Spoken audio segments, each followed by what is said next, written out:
Pada video kali ini, saya akan membahas tentang hidrokarbon, khususnya senyawa alkana.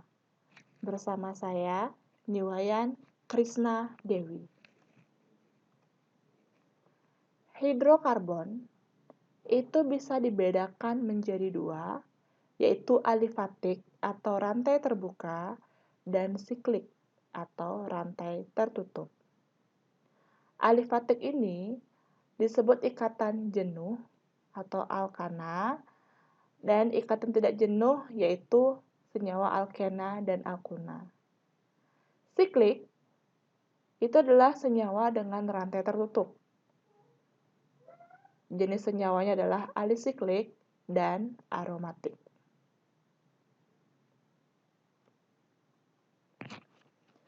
Senyawa hidrokarbon jenuh atau alkana itu tidak bisa bereaksi, maksudnya sukar bereaksi. Dan senyawa hidrokarbon jenuh disebut dengan alkana atau parafin. Rumus strukturnya adalah Cn H2n plus 2. 2n ini 2 kali n ya, dalam matematika kan langsung 2n. Anggap aja n itu ini kali 2 kali n plus 2. Di mana kita anggap n itu adalah jumlah karbon. Contoh, senyawa alkana apa yang akan terbentuk jika jumlah n sama dengan 4? Jadi, senyawa alkana apa sih yang terbentuk jika jumlah karbonnya itu adalah 4? Maka, kita akan memasukkan rumusnya di sini. C4 H2 kali 4 plus 2 sama dengan C4 H10. Jadi seperti itu. Contoh-contoh senyawa golongan alkana. Nah, ini adalah golongan alkana, senyawa-senyawa alkana yang rantai lurus. Rantai lurus artinya rantai yang tidak ada cabangnya. Nah, dari yang pertama namanya metana, itu jumlah karbonnya adalah 1. Etana, jumlah karbonnya berjumlah 2 dalam suatu rantai lurus. Begitupun seterusnya, kalau jumlah karbonnya 3 propana, 4 butana, 5 pentana, 6 heksana, 7 heptana, 8 oktana, 9 nonana, dan 10 dekana. Jadi ini bisa kalian pakai acuan nanti dalam tata nama senyawa alkana. Sifat-sifat fisik alkana. Pada suhu kamar, alkana suku ke-1 sampai 4, ya, yaitu metana sampai butana, itu berwujud gas, contohnya gas LPG. Pada suhu kamar, alkana suku 5 sampai 16 itu berwujud cair, mudah menguap dan berbau, contohnya bensin. Pada suku di atas 16, berwujud padat dan tidak berbau. Titik didih dan titik leleh semakin tinggi dengan meningkatnya berat molekul. Dan yang terakhir, alkana sangat sukar larut di dalam air. Sekarang kita akan masuk ke aturan tata nama alkana. Yang pertama, tentukan rantai terpanjang dari senyawa hidrokarbon. Jika dalam suatu senyawa tidak bercabang, artinya dia normal, sehingga diawali dengan huruf N. Nama senyawa di bawah ini adalah N-pentana. Ingat, tadi kalau misalnya jumlah C-nya 5, apa namanya? Yaitu pentana. Jadi kalau dia normal, tidak ada cabang, itu diawali dengan N.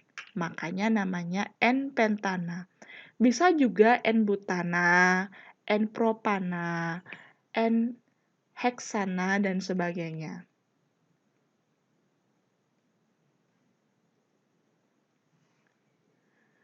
Nah, di sini juga kita lihat ada rantai terpanjang.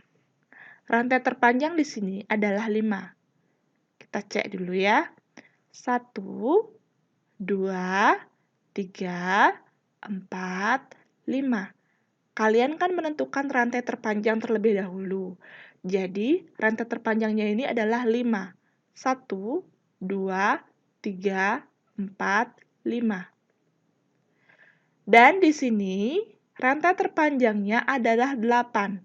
Nah, kenapa sih bisa 8? Kenapa kita hitung dari sini ya? Coba kita hitung dari atas ya, di sini. 1, 2, 3, 4, 5, 6. Loh, 6 ya? Berarti harusnya kan ada rantai terpanjang yang lain. Kita coba lagi. Pokoknya kita menentukan rantai terpanjang itu dengan berbagai cara. Kita mulai dari 1, 2, 3, 4, 5, 6. Wih, 6 juga. Apakah ada rantai terpanjang yang lain? Kita coba hitung aja lagi. Dari sini hitung. Dari sini 1, 2, 3, 4. Oh, pasti ada yang salah. Kita hitung lagi. 1, dari sini 1, 2, 3, 4, 5, 6, 7. 7. Oke. Kita coba lagi hitung biar dapat rantai terpanjang bagaimanapun cara kalian. Oke, kita hitung dari sini 1, 2, 3, 4, 5, 6, 7, 8. Jadi, kita dapat rantai terpanjangnya kan? Nah, rantai terpanjang di dalam senyawa ini, di bawah ini adalah 8. Bukan 5, bukan 6, ataupun bukan 7.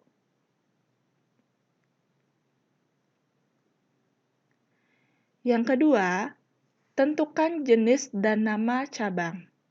Nah, cabangnya ini disebut gugus alkil. Gugus alkil ini adalah gugus yang tidak berada pada rantai utama. Ada beberapa gugus alkil. 2 di antaranya yang akan kalian pelajari secara daring adalah metil. Strukturnya CH3 dan etil. Strukturnya adalah C2H5 atau CH2CH3. Nah, kita lihat dalam struktur ini. Rantai terpanjangnya berapa? Kalian masih ingat kan rantai terpanjangnya? Rantai terpanjangnya adalah 1, 2, 3, 4, 5. Jadi, rantai terpanjangnya adalah 5. Nah, ini apa, Bu? Yang ini kan rantai terpanjangnya kan main chain ya, artinya rantai utama. Nah, ini Bu, yang di bawah-bawahnya ini apa ini Bu, yang saya lingkari ini? Nah, ini yang saya lingkari itu adalah gugus alkil. Nah, ini gugus alkilnya apa namanya? Ya, kita lihat, oh, metil. Kalau yang ini apa namanya? CH2CH3.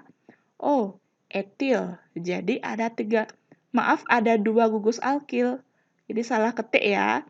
Ada 2 gugus alkil di senyawa ini, yaitu 1 cabang metil dan 1 cabang etil. Aturan selanjutnya adalah berikan penomoran atom C rantai induk. Dimulai dengan atom C ujung yang terdekat dengan cabang. Oke, yang ingat atom C ujung yang terdekat pada cabang. Nah, ini kan ujung, ini ujung, ya kan? Ujung dan ujung. Menurut kalian yang mana paling dekat dengan cabang? Yang sebelah kanan atau sebelah kiri? Ayo, yang mana? Bagus. Jawabannya adalah di sebelah kanan.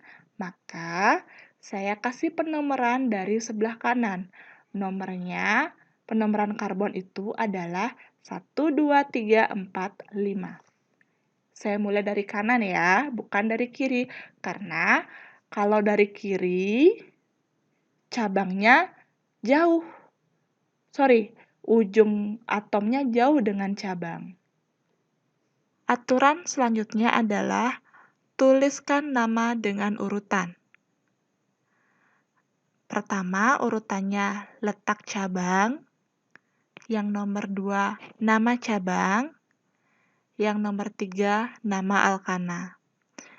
Nah, baik. Kita mulai. Letak cabang. Cabang metil di mana letaknya? Di karbon nomor berapa? Nah, cabang metil terletak di karbon nomor 2. Cabang etil terletak di mana? Ya, cabang etil terletak di nomor 3. Nah, maka ditulis nama dan yang selanjutnya adalah nama alkana. Nama alkana. Kalau rantai terpanjangnya 5, namanya apa? Masih ingat kan? Ya, namanya adalah pentana. Jadi, kita bisa lihat 3 etil, 2 metil pentana. Bu, kalau ditanya, Bu, kenapa etil duluan ditulis, kenapa tidak metil? Ya, cabangnya mengikuti alfabet. Jadi, mana duluan, E atau M? Jawab sendiri ya. Jadi, sekali lagi saya ulangi. Nama alkana ditulis berdasarkan urutan, letak cabang, nama cabang, dan nama alkana. Nah, ini pertama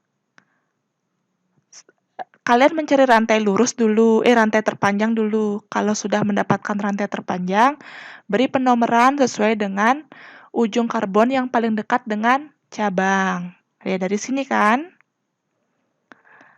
Dan yang selanjutnya, berikan nama cabang.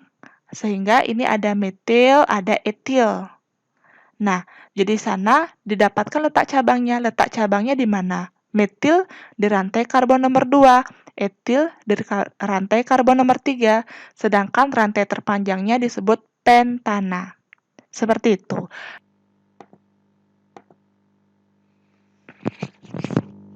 Contoh lain adalah jika ada cabang yang sama lebih dari 1.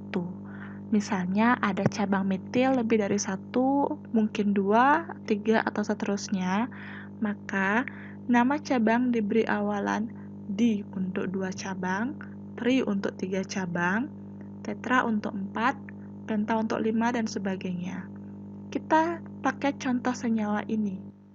Senyawa ini kan tadi rantai terpanjangnya kan 8, 1, 2, 3, 4, 5, 6, 7, 8. Nah, cabang metilnya ini ada 2. Ini metil yang CH3 itu ada 2. Ya, metil ada 2. Maka karena metilnya 2, ini ada etil kan 1 ya. Ada 1 etil. Ya, ada di karbon nomor 4. Jadi ditulis 4 etil, 3,6 dimetil. Nah, ini 3,6 ini letak metil. Karena dia ada 2 cabang metil, makanya ditulis dimetil. Lalu rantai terpanjangnya 8 oktana. Jadi namanya adalah 4 etil 3,6 dimetil oktana. Begitu. Nah, di sini terakhir saya ingin menjelaskan tentang kegunaan alkana. Nah, di dalam dunia farmasi, alkana itu kan disebut parafin. Biasanya parafin itu digunakan pada obat konstipasi. Ya, konstipasi itu biasanya parafin ini bersifat lubrikan atau laksatif emollient. Nah, kegunaan alkana juga bisa di bensin. Kalian pasti sering menggunakan bensin kan? Dan juga di LPG. Kalian sering masak menggunakan LPG, gasnya itu adalah gas alkana, tepatnya propana. Sekian materi yang bisa saya sajikan. Jika ada salah kata, saya mohon maaf. Saya akhiri dengan ucapan terima kasih, semoga selalu sehat dan selalu diberkati.